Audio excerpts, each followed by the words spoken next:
Hi, Gene Monterastelli here, the editor of tappingqna.com. The video that you are about to watch is a conversation that was a part of this year's 24 Hours of Tapping.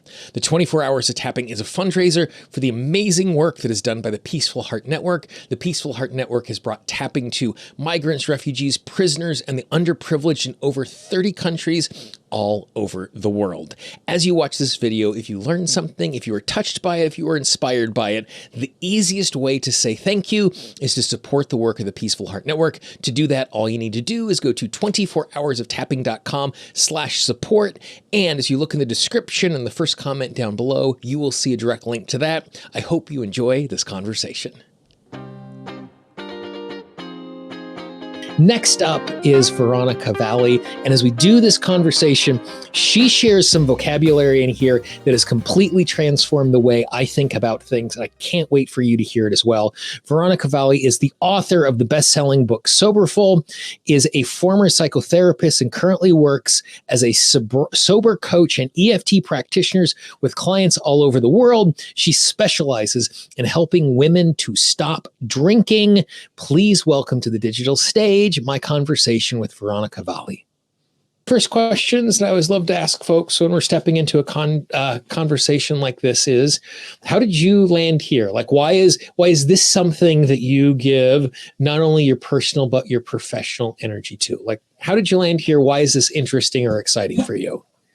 So back in the day, I was a traditionally trained psychotherapist, and my specialism is addiction. So when I worked in rehab, there's two big, rehab is, several weeks, and there's lots of things people go through. In the first couple of weeks is, getting people off of the alcohol or drugs they've been taking. Mm-hmm. And there's two real kind of hurdles I saw people struggle with. And it's like the cravings for alcohol. Mm-hmm. When you have a problem, your body and your mind is very conditioned to, and now we drink, and now we drink. The other thing was anxiety. Was the other big thing people would struggle with, because often they're using alcohol to try and manage their anxiety. And I've learned in my work that that's actually pretty much everyone I've ever worked with has used alcohol to manage their anxiety. So I found EFT over 20 years ago, and it completely changed my practice, because it's like, I can teach this in 15 minutes. It can have an effect almost instantly. It can get people through that first hurdle of anxiety, of maybe not wanting to sit in a group or a meeting or whatever, and get they can start getting days under your belt. So once you've got 5 days sober, 10 days sober, 15 days sober, then it gets easier and easier. But those are significant hurdles at the beginning. So I brought EFT into my practice about 20 years ago to help people with that, to try and just give them a better chance to then, do the deeper therapeutic work that they need to do in different ways as well. And so when you are introducing this to someone in that particular scenario, like it's one thing to be in a situation where I am seeking EFT or I'm seeking something like this. It's a completely different thing to be in a situation where I am seeking a solution to a problem, and the person who is helping me is presenting me with this thing that looks and feels wacky because it is wacky. And so in that particular setting, what have you found receptiveness wise as you're dealing with it? Is it, I'm just desperate and I want change, and you could tell me to cross my eyes and hum God Save the Queen and I'll do it? Or like, what is, and I'm sure there's a spectrum of that, but what's that like as you're introducing it to folks who aren't necessarily tapping fluent or woo-woo open? It's funny, isn't it? Because I don't know about you, but I've forgotten that it looks odd. Yeah. Like you forget when you've been doing it for right? You're like, and so I try and remember to say, I want to teach you something that's going to help you. I'll explain like how it works and the science behind it later. But if you just want to go with it, looks a little bit odd, but you'll get over it. So I try and say something like that. And sometimes I forget to say it looks a little bit odd just because we forget. So sometimes I just start people here. Like, let's just do that. And let's just breathe and be in our bodies. So sometimes I just start people here. And then I just ask them to just copy me. And then right up here, like little raindrops. And then I take them through the whole. And the first thing I do is just show people just tapping and breathing. Yeah. Tapping and breathing. One of the things I also explain about EFT is like when I teach it as a self-regulation tool to help manage anxiety and to manage alcohol cravings, is you can't do it wrong. Don't worry about it. Yeah. Don't worry if you miss a bit. Don't worry if you don't know what to say. Don't worry about it. If you just tap a bit and breathe, it's going to help you. So I try and get that out of the way. Yeah. And there's 3 things inside of that I want everybody to hear because I think they're really, really wonderful. Number 1, not explaining how it works before they have an experience with it. Like I can remember very, very early on as a practitioner, I took willing people and talked them out of them by trying to explain it to them. And this thing that looks weird got even weirder. Yeah. By giving someone an experience, then they're going, ooh, explain how that worked to me, not prove to me it works. So I love that particular thing. Second thing I love about that is you're teaching them like sometimes tapping can feel like lots of things. I'm learning all these points and all this stuff and what's going on. You're asking them to do one thing, which is play follow the leader. And I think that like when we're asking someone to do something new, the more complicated it is, the more they're in their head. And you've completely eliminated that because you're not asking them to learn something. You're asking them to play mirror to you. Yes. And then the third thing, which you're doing there, which I think is brilliant, is you're letting them know how flexible the tool is. You know, it's about the effort. It's not about doing it precisely. Like that is such a good thing. So like, I love hearing it when practitioners say that. So I just wanted to highlight that for everybody. I think it's a good idea to not explain how it works. Like until they've experienced it working. Yeah. So then when you're doing that, again, is it just like, are you in a circumstance where it's practitioner compliance, where they're just doing what they're told because you're the person who metaphorically is in the white jacket? Are they enthusiastic? Like what does that initial experience look like in that particular setting? So from someone, I am 23 years sober, so I relate a lot to what they're going through, even though it was a long time ago, and particularly the cravings and the anxiety. And when they're on you, it's a pretty immediate thing. So if someone, and I didn't know EFT, I had a lot of panic attacks and anxiety when I first got sober, and I just white knuckled it. I always, I always tell people that experience, and I wish I'd known how to, because I was going to 12-step meetings and I just needed something to help me sit there and be in that safe place. So I tell them that so they know I identify and I know what they're experiencing. And it's, I'm going to give you a tool that's going to help you really quickly. And I would have been like, well, what is it? Like anything, it's like what you said, if you'd have told me to stand upside down and whistle the national anthem, I'd have done it, So it's like, I'm going to show you it's really easy and it's going to help bring this down really quickly and you can do it anytime, anywhere. So that is usually, when you're in that kind of state of anxiety or, like 5 p.m. is when alcohol cravings are going to hit you. If someone has a simple tool, most people are pretty open to that. Gotcha. And so then after giving them just kind of the basics, this is how you downregulate your emotion in the moment. What do the steps then go as you're introducing to folks? Like, are you adding like phrases, or this is how we do it in this setting versus this setting? Or like, now that they've had some experience and you have bought some credibility because they've felt it in their body in their moment and they know it actually changes, what does the process then look like? So when they have anxiety, and it's usually coupled with alcohol cravings, because when you have anxiety, your brain is going, how can I change this? How can I change this? How can I change this? And we've conditioned our brains to go to a drink will make this better, a drink will make this better. So I usually find just a couple of rounds of tapping will bring that down, and then they can listen better. And then, so for example, a common trigger is a time of day. So like 5 p.m. cooking dinner, that can be a common trigger for people. So I'll demonstrate if you want and show you how this works. So, I've done a couple of rounds. So even though I feel this craving and I want to drink, I'm making the decision not to. And that's just how I feel.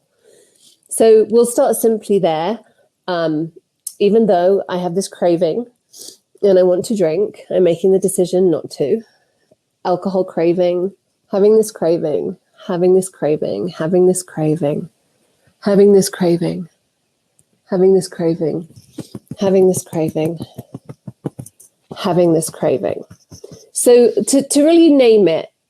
And then the next stage is, if they're open to it, is to get into like the body, the physical, like, even though my mouth is watering at the thought of a cold beer, right now I'm making a decision not to drink. Even though my mouth is watering at the thought of a cold beer, right now I'm making the decision not to drink.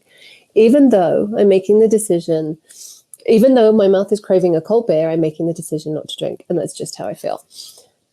Making the decision not to drink, not to drink, not to drink, not to drink, not to drink, not to drink, not to drink. And I try and like tell them, like, you know, the reminder phrase to like not to drink rather than cold beer. Yeah. Not to drink, not to drink, not to drink. You know, what's important with alcohol cravings, because they can feel extremely powerful and intense when you have an alcohol problem. I mean, they just take you over. And they feel more powerful than you are. So they only really last 15 to 30 minutes. So It's not a long time. And I tell people, if that feels too long, break it down to 10 minutes. I'm just 10 minutes. I'm just going to get through 10 minutes. And then I'll make a decision to get through another 10 minutes. And then they're coming down the other side. So if you think just 10 minutes, I'm just going to do some tapping for 10 minutes, and then I'll make a decision. That helps people a lot, because we can all get through 10 minutes. And that's just that little trick, the 15 to 30 minutes, not long. I'm not asking you to write this out for 8 hours. Just write it out. And then the intensity will go down because you haven't acted on it, and it will be easier to make better decisions. And then, it's 9, 10 p.m. I haven't drunk. That's great. I'm just going to go to bed. I've got through another day. So it's combined with this is a short amount of time.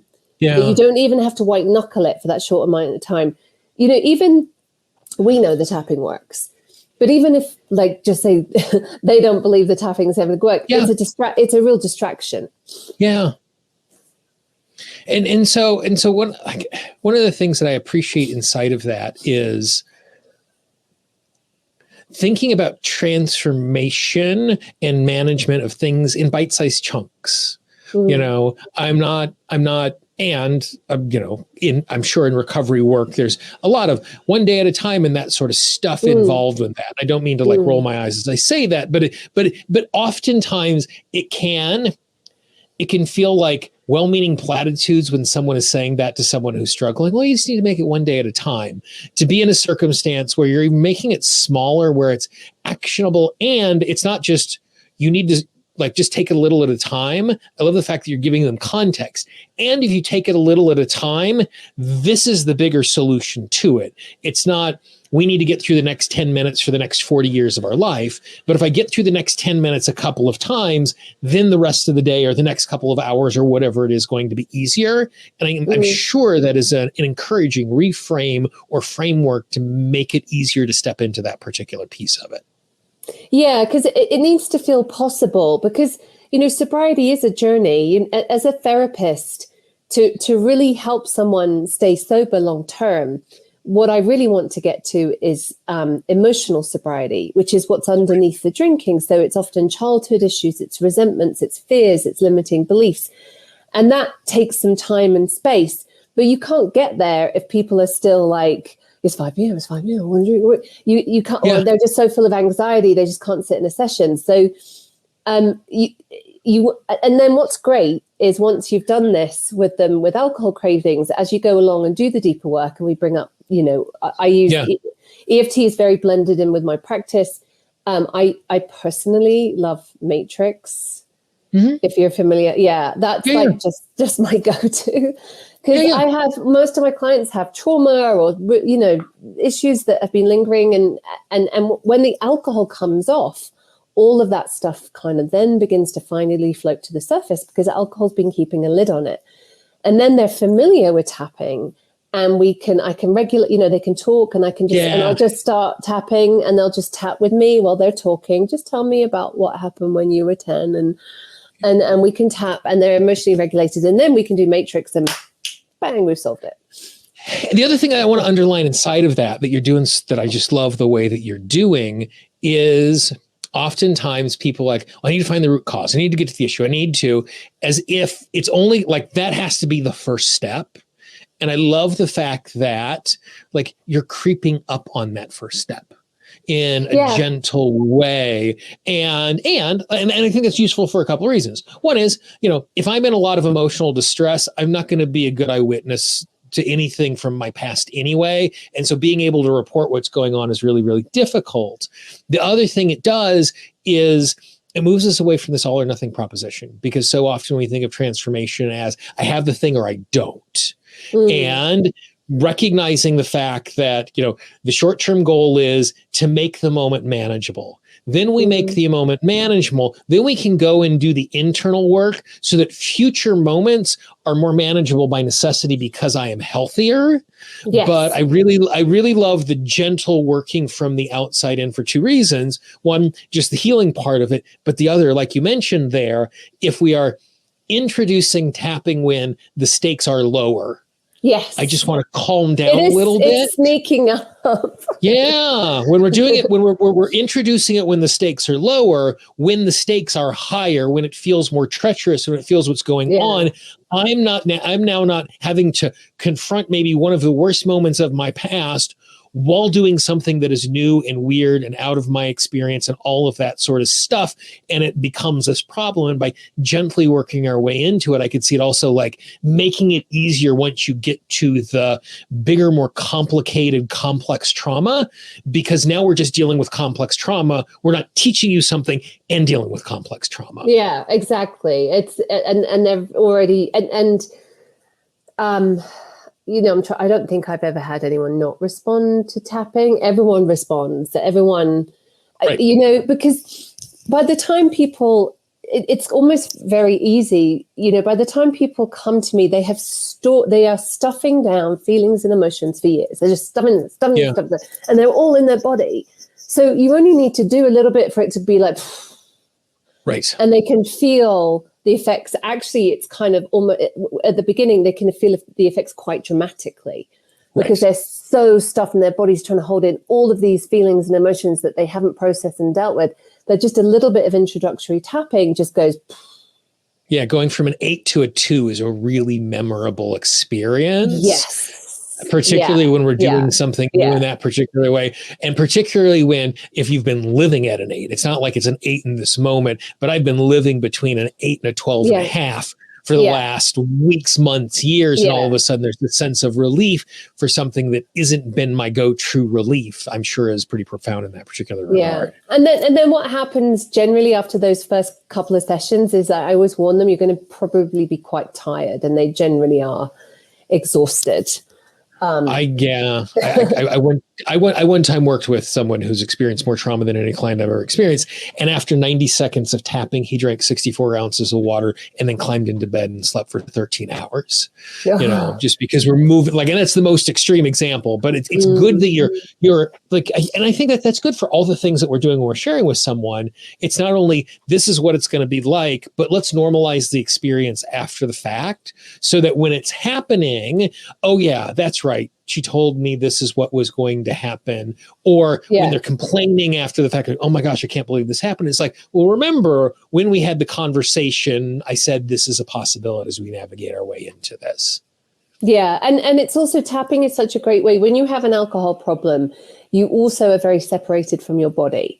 Like you just don't listen to you're completely cut off from your inner intuition, but you're also completely cut off from what your body is saying. Like I just existed on depressants and stimulants.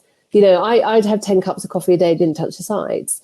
So you're really cut off from your body. So it's also a great way to start getting people reconnected with their bodies and listening to what their bodies are saying as well through the tapping, which is such a great thing to do with the process of sobriety, you know, and being able to finally listen to what their gut is saying and all of that kind of stuff. And how often is that disorienting? And what I mean is, like, when we've like, oftentimes I can be in a circumstance where I have this short-term moment of relief, and, like, you know, the birds are singing and the sky is blue and the flowers are brighter. And it's like, oh my gosh, this is a really amazing thing. Then once I start to live into this new normal, like, I don't know how to be in the new normal. I don't know how to, like it's one thing to, like, oh my gosh, it's amazing, I now have access to my body. And then it's another thing to go, oh crap, I haven't had access to my body for a decade. All of a sudden, you know, it's like this old relationship that I've been slammed back together with in confined space. Like, how do they respond to, like it's great in the short term, but like in that medium term, is there, like, all of a sudden having to hear and be aware of what is going on? Because part of what's going on is we don't want to hear. Yeah. So sobriety is really about returning to ourselves. So when we have an alcohol problem, we leave ourselves by degrees. So I want to explain this if I can. Dr. Gabor Mate talks about trauma being at the root of all addiction.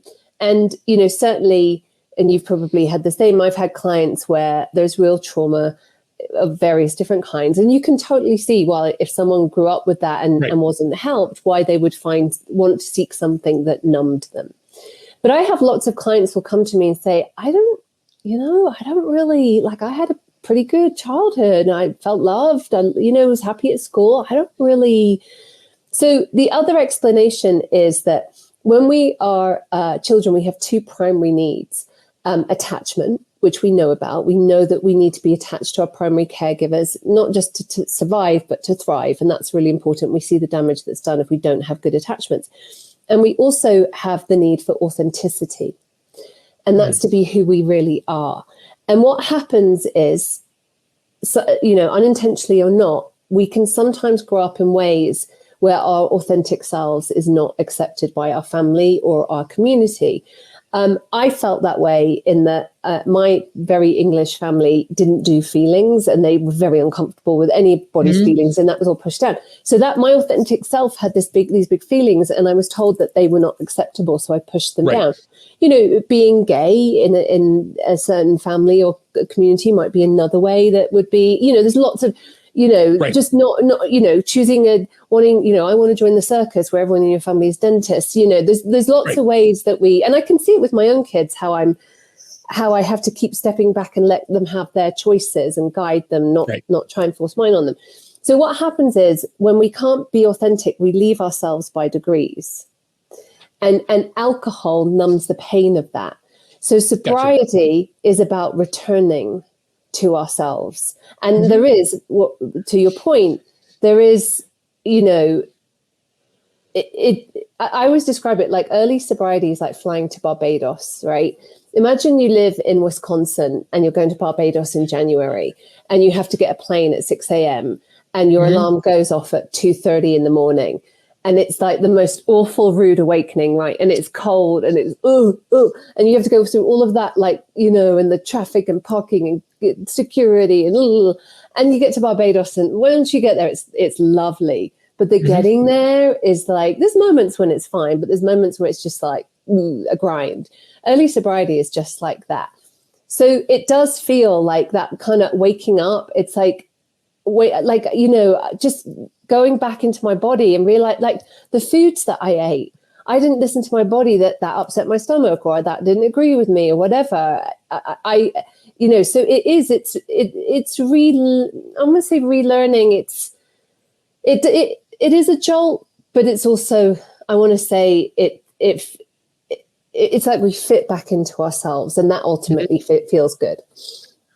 And then, so then over like the beginning period of it, before, as someone is trying to find their way to their feet, what does it kind of look like over the course of the first couple of days, weeks, months, as they're navigating this path, as they're, you know, finding or reclaiming the sense of sobriety that they're longing for? I think there's 3 stages for me when I work with clients, and I initially tap with people straight away to just kind of get them self-regulated and to give them that self-regulation tool. And then there's 3 things that we work on. We want to establish sobriety, so we want to get to the first 30 days, which is usually the most intensive. So we want to do, there's lots of different things we want to do to get to those first 30 days. Then cravings are going to be much, it takes whatever the science is to break a habit, 30, 60 days. Right. After between 30 and 60 days, it's, my clients will say like, oh, I just didn't even notice. Like I just went through the weekend. I didn't even think about it. And they'll have more and more days put together where they're not thinking about it. They'll still be triggered. But again, the intensity of that will be less. So we want to get sober. Then we want to deal with the underlying issues, whether it's trauma, whether it's limiting beliefs, whether it's resentments, whatever that is. And then we want to have a practice to maintain our mental and emotional health for the rest of our lives.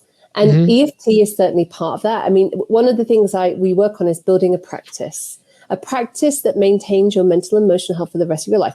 We all have different practices. I have 2 little boys who could go weeks without brushing their teeth or changing their clothes. But I, as a parent, know they need a personal hygiene practice. So we were the same, right? We were the same. Someone coached us, usually our parent, until the day that we just wanted to do it because we liked how it made us feel, right? We wouldn't, none of us would just get up out of bed and get going. So it's the same with our mental and emotional health. We're just going to bring in things that we do consistently to maintain our mental and emotional health. So our brains never get to the point of going, I need to change how I feel. I need to have a drink. And part of that, one of the things I start with is just start the day with tapping and breathing. So start there. And again, don't worry if you miss a bit. I always try to make sure they get, this bit is the bit that usually people end up all over. Make sure you get the right points here. Just try tapping and make that, wake up, say a prayer, say a, positive statement. Do 2 rounds of tapping. It's 90 seconds. And that's part of your practice to maintain your mental and emotional health. And I'm sure like you're like me, Jean, I just tap away whatever I need to, whenever it's going on. Right. But it's a good way at the beginning, like, whether they're experiencing cravings or anxiety or not, I try and bring that in really early and just tap and breathe. Like start your day, maybe whatever you do, let's get a 5-minute little spiritual practice, a reading, a prayer, a meditation. It doesn't have to be, it doesn't have to be complicated, really simple. And let's make tapping part of that. And then we can build on that as we go. And hopefully by the time someone ends working with me, they're pretty good at being able to tap on lots of different, feelings and stuff that they have. So as you do that, what happens? How do they respond? How are you helpful when they have access to a tool and then they don't reach for it? It's one thing, like I'm given this really cool thing, which is great because I can now use it. And this might just be my own brain as I navigate things. But the moment I have a tool, I now also have, not that I'm worried about it in the moment, but I certainly have experiences where I'm going to be harder on myself when I make a mistake because I had a more effective way around this thing. It's one thing if I made the mistake because I got over emotional.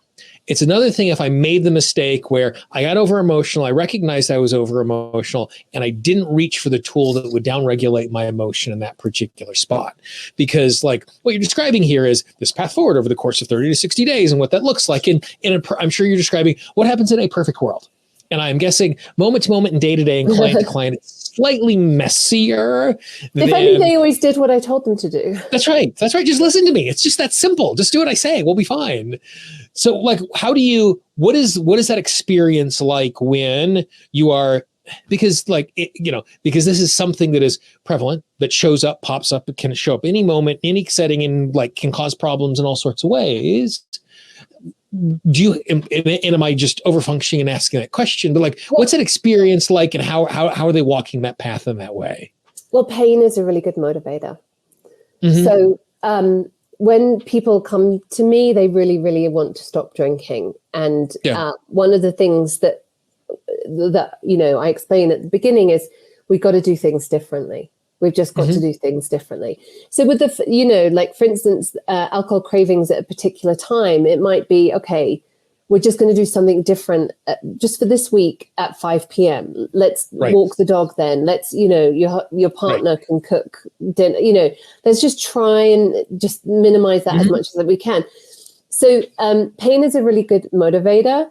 And when, there is, we get sober by putting weight on the sober end. So this is alcohol, this is drinking, and this is sobriety. And we get sober by consistently doing things that support our sobriety. And eventually gravity takes over and our sobriety embeds itself in the earth. So when clients, at the beginning, we might have 4 sober days and then a drink, and then 3 sober days and then a drink, and then 6 sober days. So that is certainly better than drinking 30 days the month before, if we've had maybe just 4 drinking days. So I always approach this that there's no such thing as failure. There's only feedback. So let's have a look. What did you learn from the feedback? So, everyone, I think we're all the same, right? We all have some resistance and we would all like it to be easy. But that's the other thing that I really focus on is language. Is that, people say, but getting sober is so hard. And I'm like, it's not. No, it's not. Having a drinking problem is hard. That's really hard. The lying, the going to work with hangovers, the feeling like crap, the self-loathing, that's hard. Sobriety takes effort.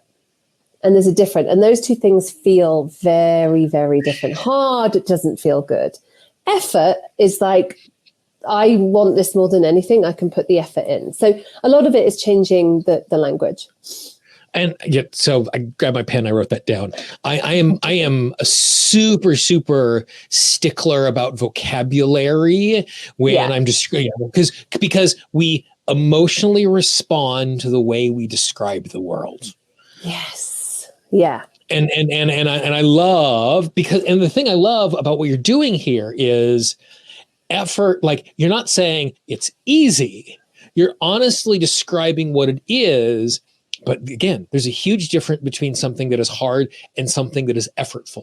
And sometimes it is hard for me to put in effort because of whatever reason, but it's hard for me to do the effort. It's not hard for me to do the thing. And I love that gentle reframe inside of that particular thing. And then I usually do an exercise with them at the beginning where I ask them to look at, how much time and money they spend on alcohol, and the money is sometimes shocking. And it's not just alcohol; it's all of the related expenses. Right. But the big one is usually time, and it's usually considerable and much more than we think it is. And I'm like, I just got you 20 hours a week back. I'm only asking for an hour a day or 30 minutes. A number of years ago, there was a habit that I was trying to transform. And that was the moment where it made it so that I could do the thing, because it wasn't like the moment, how much I hated the moment. It was, and this is what it looks like over the course of 7 days. And this is what it looks like over the course of a month. And look at all of that time that was wasted in this particular way. That was yes, this is what it's not just these moments suck. This is the other thing that it's costing me in a really big way. And being able to look at it and that, because I think the other thing I think is really nice about that is we are not dealing with an action in a vacuum. It's not, is this an easy action? Is this a harder, effortful action? Is it in comparison to what the other option is? Is this an option that is better and worse in both short and long-term ways? Yeah. Because in a short-term way, yes, it's a lot of work and it's better than waking up hungover. That's good short-term. And long-term ways, health, relationship, all of the the positive changes that come in life from living a sober lifestyle. If you're in a circumstance where that's something that has been consuming you and taking you down in that particular way. I know. I love that piece of vocabulary in that particular way. So then I guess the last little piece of this as we're stepping into this, for advice for people who have someone who is struggling in their life. Oh, yes. There is a overabundance of kind-hearted incompetence in this world. That there are lots of people who do really unthoughtful, uncaring things, or say unthoughtful, uncaring things in the name of being thoughtful and caring. So as someone who has walked with people, as someone who has walked this particular path, just as some closing words, what would you share with the people who have someone in their life who is struggling? How do we be helpers in a way that isn't just scolds or nags or know-it-alls or trying to say the right thing and saying the absolute wrong thing? Yeah, well, you can tap on that, even though I'm really worried about my person that I love who's drinking too much. I deeply and completely love and accept myself. You could do a round of tapping on that you're deeply worried about, because that we just get so emotional and we want to try and make it better. So here's the first thing. We can't tell people what to do. They won't listen. None of us will, right? The second of all, there's lots and lots of hope. I've seen people get sober and after multiple attempts, after hitting rock bottoms, all kinds of things. And that I think if you're worried about someone that you love, I would check out support for yourself, because that's the best way to help them, is about having good boundaries with them, about, there's ways that you can just gently say, I really care about you and I'm really worried about, some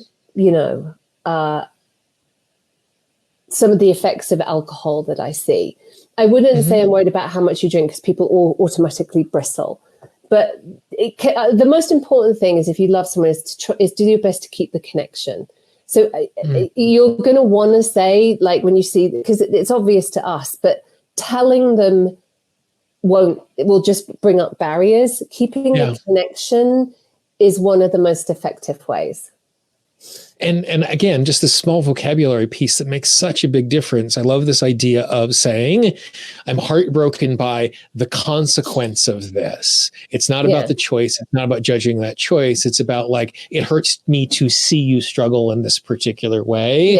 And then it's about the outcome, and it's not about the choices. And so it's very easy to feel judged. I know I feel judged all the time when people are describing what is going on in my life, but presenting it in that particular way, I can see how it can feel less judgy, because it's not about you're failing because you're making this bad choice. That's not going to work. It's waste of time. They're not going to hear you. It's keep the connection, keep telling them that you love them, that you care about them. Show them this video. Awesomeness, perfectness. Excellent. Well, Veronica, I appreciate you sharing your insight and your expertise with something that I've only glanced off of, and I know folks appreciate it as well. Thank you so much, Sheen. It's been a pleasure to be here. If you found this interview inspiring, I would encourage you to support the Peaceful Heart Network by going to 24hoursoftapping.com/support or clicking the link in the description. And you will see on the screen right now a playlist to all of the interviews from this year's and last year's 24 Hours of Tapping. I hope you enjoyed those as well.